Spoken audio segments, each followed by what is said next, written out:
Good afternoon, everybody, and welcome to another episode of the show AllDay Edify.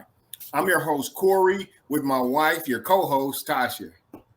Hi, everybody. Thank you for joining us on today. So, today's show, we're going to have a really good show today. We're actually going to be doing a series of episodes that's going to be geared towards men. And the title of it is The Mindset Change for Men. And so, today's episode is going to be talked about how, when, and why men change their minds. Yes, how, when, and why men change their minds. And so I guess with this show today, babe, I guess I'm going to be interviewing you in that regard. And All so what right. we were doing is, we were developing some data that we felt like would be very helpful to this discussion. Absolutely. What we actually found is that fatherless children are 5 times more likely to, number one, live in poverty, number two, fail a grade, and number three, have emotional problems throughout their life. We also found that fatherless children have a high incarceration rate. A lot of people who are incarcerated go years without having any connection to a person who is actually their biological father or a father figure in their lives. We Wow. discovered as well that 50% of children from broken homes, are go a year or so without seeing their father, as well as the fact that 1/3 of all babies born in the United States are born to single mothers. So, aside from even that, we also find that even in just in the city of Detroit, about 71% of the children that live in Detroit live in single parent homes.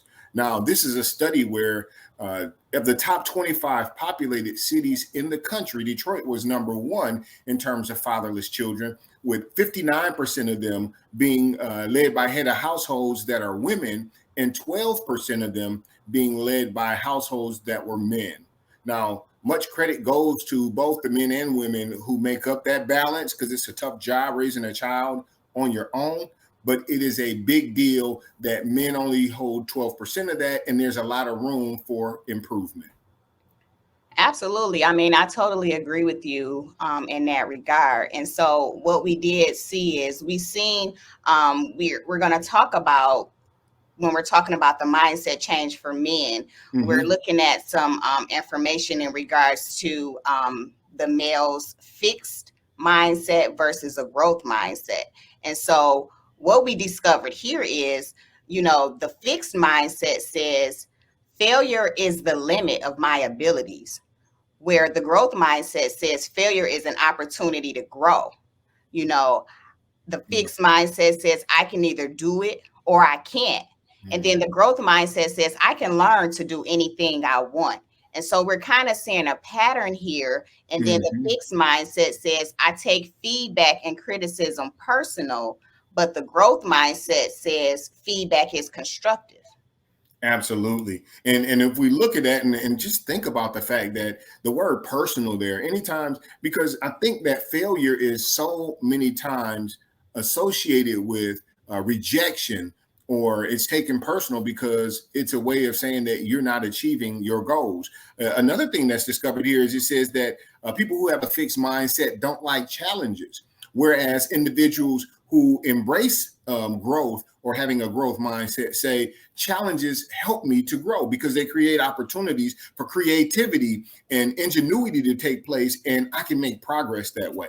A person with a fixed mindset also says that I want to stick to what I know. In other words, I want to stay in my comfort zone because when I venture out and take challenges, I'm met with failure sometimes, which feels like rejection.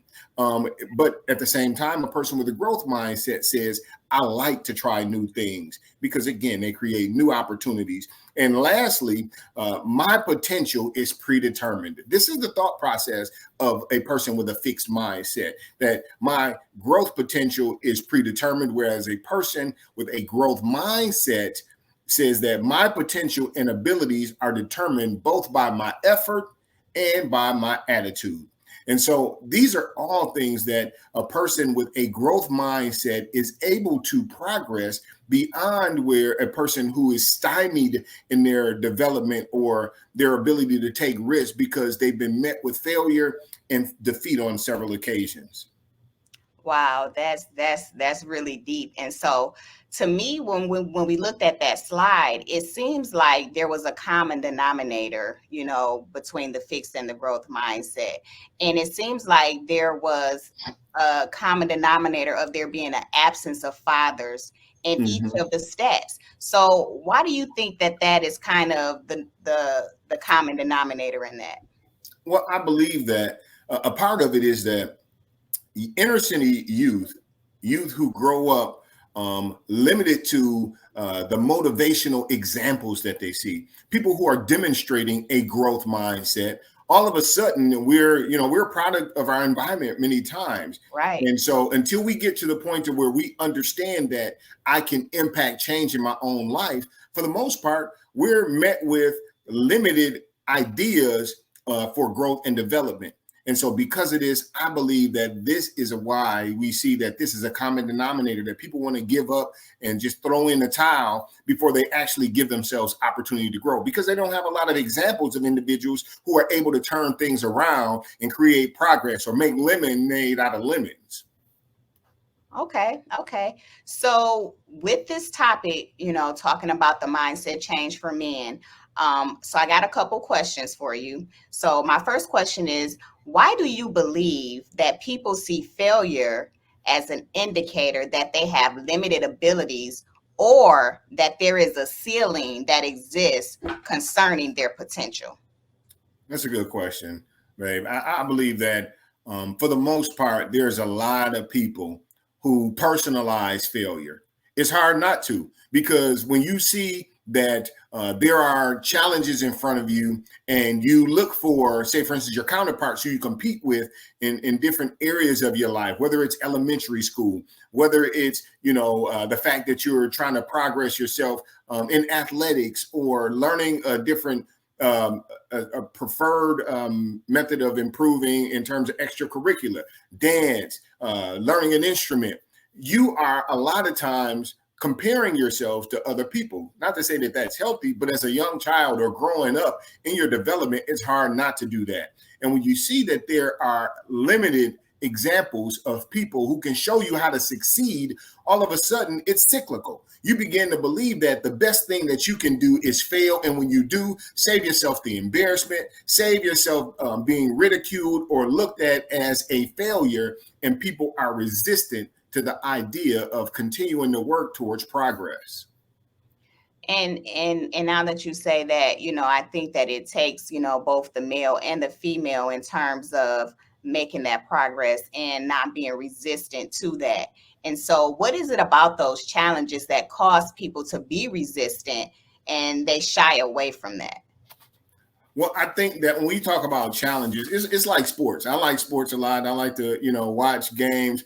And I always enjoyed competing in sports. But what I do know is that when you're faced with challenges, you know that there's opposition out there against you. And because there's opposition out there against you, you know that somebody wants to win just as much as you do. You know that somebody wants to see you lose just as much as you want to see yourself overcome them or defeat them in whatever that challenge is. And so I believe that a big part of it is that because, again, we personalize failure and because we look at it as though we're up against so much, you know what I mean? We're up against people who want to see us fail or people who are against us that maybe have, in our opinion, more advantages to being able to defeat us or overcome us. Then all of a sudden, if we're not careful, and because it's cyclical, we start getting advice from people who have failed. We start getting deterred and discouraged by people who don't know what success look like or perseverance look like. And then the next thing you know, we feel as though the best advice that we can take is from people who say, you know what, save yourself the embarrassment and just move on to something else, or stop going so hard, stop trying so hard, because it's predetermined, as we saw in the fixed mindset. And when you talk about that as well, I get into the mindset of us women being encouragers of those men that are trying to have a growth mindset. Hmm. I just know that to me, it feels like when you do see a man wanting to grow, I think that, if you have a female counterpart, that they're in agreement with, soon as you see that growth taking place, trying to be edifying to that man and give more encouragement so they can push forward in that regard. Absolutely. And that plays such a big part. Being able to have somebody who's in your corner, somebody who is conditioning themselves and demonstrating to you that they are committed to your success and your growth, that means that you have somebody who is sharing a different perspective, somebody who is offering some encouragement to you, and somebody who sometimes, if they care about you, is pushing you and challenging you to get outside of your comfort zone, which really reminds me of the fact that that's the relationship that me and my wife have. And we wrote a book about it, and we encourage people to read it if you get an opportunity to do so. But this isn't about that. What it's actually about is focusing on the fact that you and whoever is right there, I like to say, in that foxhole with you, because in the military, that's the way we look at things. Like, if somebody's in the foxhole with you, that means that both of you are trying to keep on firing your way out of there, keep on throwing punches until you're able to overcome, and you can live to talk about it later. Yeah, that was a challenge for us, but we overcame it and we were able to achieve some success. Wow. Okay, so I do have another question for you. So today in 2021, what does a growth mindset look like to you? Hmm. For me, a growth mindset looks like, and that's a good question, babe. A growth mindset looks like I have progressed today, or I have made some steps, because all we can do is take baby steps. I've made some baby steps today. I've progressed a little, but at the end of the day, I saw some areas where I can improve. And this is where we talk about being able to receive feedback or constructive criticism, because you can have a great day. Things can go awesome for you one day, but you always, unfortunately, you can't give yourself too much credit, because you're trying to balance it out, which we should. You shouldn't get too high up on the highs or sink too low when things don't go right. But you're always looking back and you're accepting constructive criticism and feedback that says, yes, you did good. This was progressive for us, but here's some areas that you can improve in. And in 2021, for me personally, that's how I evaluate and look at a growth perspective. Like, man, I saw some areas that I could improve in. Why do I want to improve? Or why am I so critical about what I've done, even though I've gotten good results? Because I got people that I want to see progress beyond me. My children, I have two daughters. My wife, I want her to be successful. The people who I have leadership responsibilities over, I want to see them progress, and I want them to get the best version of me performing in a way that demonstrates for them that although challenges are there, we can overcome that. And you have my support in doing it. And so if I demonstrate that, if I'm showing them that I possess a growth mindset and I'm always looking for progress, I believe that encourages people. Again, we talked about children not having that demonstration. If we're able to do that, I believe that encourages people to think, to believe, to have a thought process that there are some opportunities, even in challenges, even in being met with difficulty and failure. There's some opportunities for me to progress and move forward so that my tomorrow, or even later on today, produces better results than yesterday did. Okay, so what do you think about this? What do you think about how the world is today? So, within the last couple years or so, we've been dealing with challenges in regards to males, not just African Americans, but other, just different demographic of people in ages and things like that, to where males have been targeted in that regard. And I don't know if that plays a part in them having a different type of growth mindset, because Mm. it just may seem like things regarding to males now, they got their guards up, they don't know what to say, they don't know what to do when they're going out in the world. How could that kind of help with men encouraging other men and being open to Mm. being able to kind of take that stigma away to where, not thinking that, everybody is against men. Gotcha. I think that, and my wife and I, we had a chance to, as a lot of things have evolved in the last year and a half. We've had an opportunity to look at, and you sit and every time you click channels and you're watching TV and you're spending an extended time at home in one another's company and you're seeing all these things take place. I think that it provided for women, and I know it did for my wife, it provided people with some insight as to, wow, this is what it's like to be a man all the time. This is what you guys go through all the time. Um, Fortunately, I'm really grateful for the fact that I have two daughters, and moving forward, there's a lot more opportunities. So I can see my daughters, man, they're both intelligent. They're both beautiful young ladies who have a determination and a tenacity about life. I can foresee them having a great future because we're living in a day where greater opportunities are being created for women. And that's a plus. But I think that many times men tend to look at it as though it's a further attack on their opportunities to be able to grow and to be able to maximize their ability, to be able to stand up and say that I am the head of the household, I lead my family, and I'm going to lead us into a progressive direction. However, at the same time, there's more opportunities being created for my wife or other women around me, and that's threatening. And unfortunately, I think that sometimes it results in a combative approach that people take in relationships. Your wife getting more opportunities than you are, all of a sudden you feel like there is some proof that people feel as though, man, I have to show that she's not above me and that I want to take my rightful place in our household and in society. And it can be threatening if you don't have a woman who's supporting you in your effort to progress.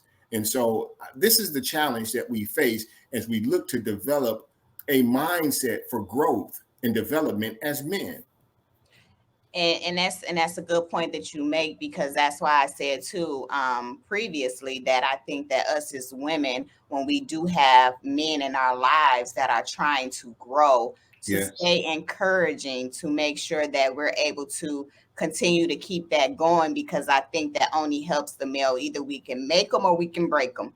And I believe absolutely. that being in a male's corner, especially when they're trying to grow, is definitely a benefit, not just to you, but he can be a benefit to others and things like that. And so I just really feel like, being in a male's corner, encouraging and pushing them in the right direction will only make a big difference positively in their lives and in our lives.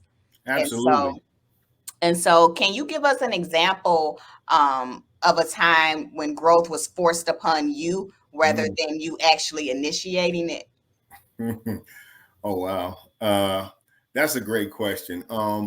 I can honestly say that in my lifetime, sometimes we look at different things and we don't necessarily, as we're going through them, we don't see it as growth potential. It don't always feel good to grow. You know what I mean?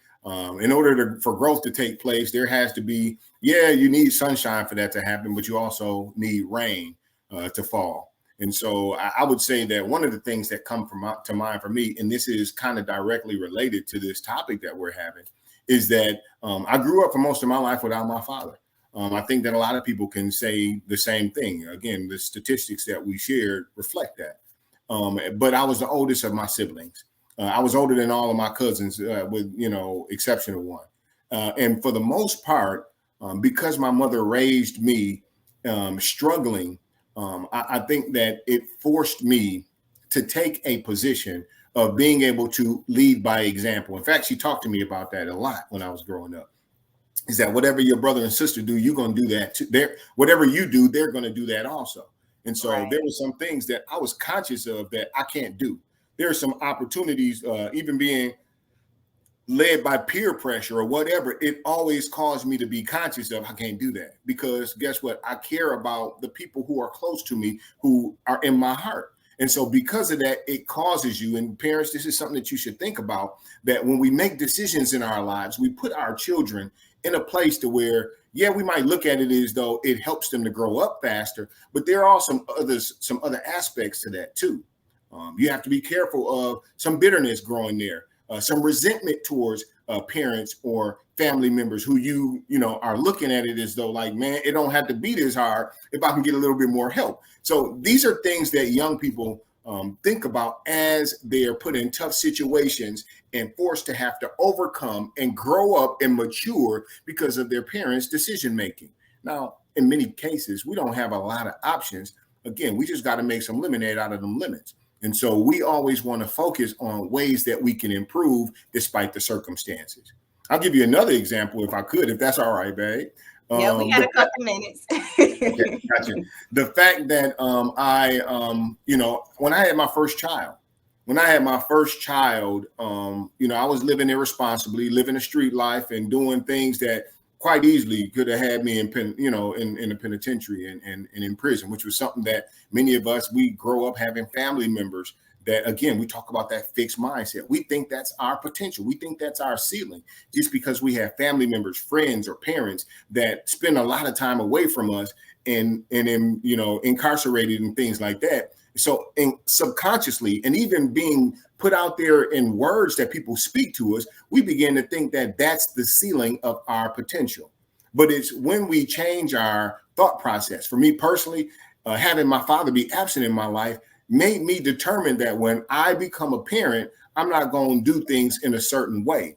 And so even though it may seem optional or that I'm initiating some change in that situation or in those circumstances, it's not, because the way that I'm wired, being there to provide for my children is something that I prioritize. And it's not always easy to do. I had some things that I had to overcome.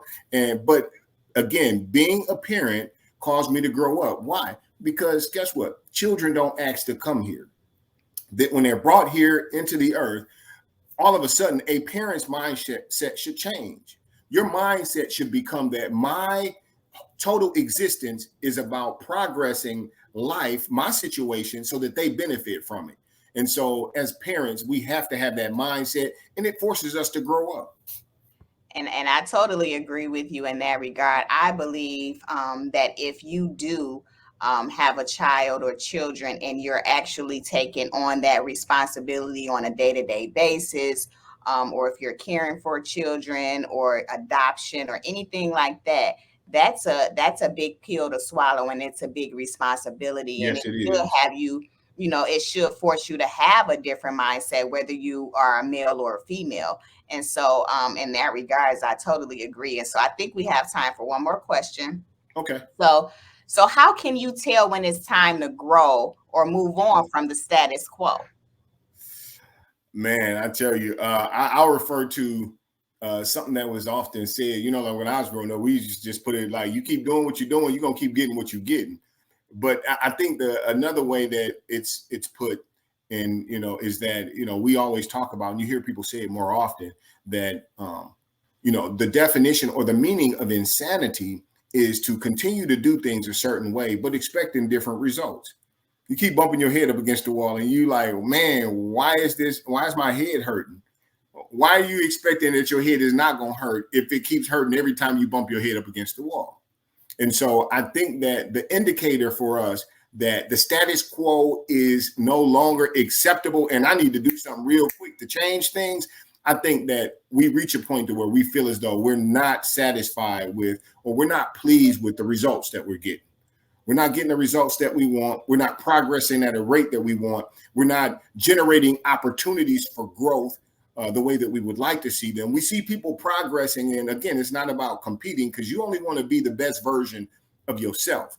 But if you feel as though your potential is greater, or you maybe later in life or at some point beyond your childhood, you start seeing that there is a capacity that people I feel as though are around me are achieving, then guess what? I want to reach for that. That's motivation many times.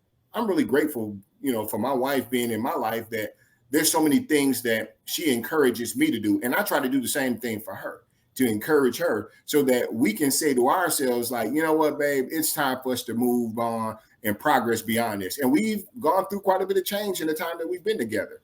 But for you as an individual, knowing how much the people that are in your life matter to you and how much you care about them, when you start feeling as though you're not getting the results that you want and that you feel they deserve, it's time for a mindset change. It's time to do some things differently so you can get to a point to where you have a greater deal of appreciation, or you have a greater level of accomplishment that you want to give yourself credit for, or feel as though you are providing greater opportunities for the people you love that are close to you.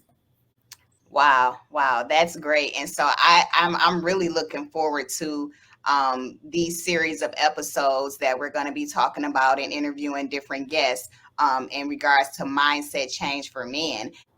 So, with that in mind, at this time, we're going to go ahead and bring this particular segment to a close. And so we want you to just tune in to our next episode and the future episodes of our show, AllDay Edify, where we aim to uplift, inform, and enlighten you.